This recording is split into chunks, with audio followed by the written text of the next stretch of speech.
ñàkk gërëm moom rek laa gis xam ne mënuma ko ñàkk gërëm moom rek laa gis coow li bëri na ci moom danañ koy waxal lu nekk waaye de kenn nag rawu ko ci Cheikh Ibrahim man damay wax ne du ma gërëm kenn du ma sant kenn kuy defal Baye Niass kooku laay gërëm sama yoon ci la ngay def ak la nga dul def parce que loolu intéressé wu ma Baye moo ma intéressé muy sang Njaay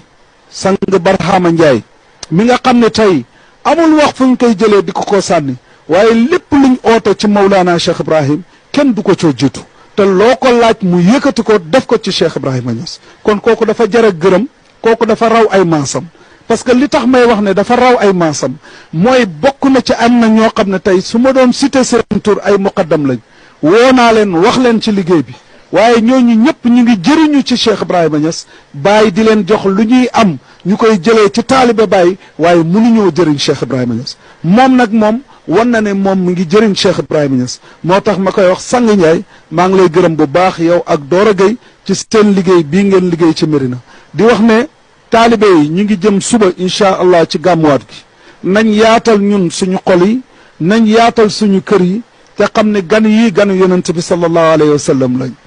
xam ne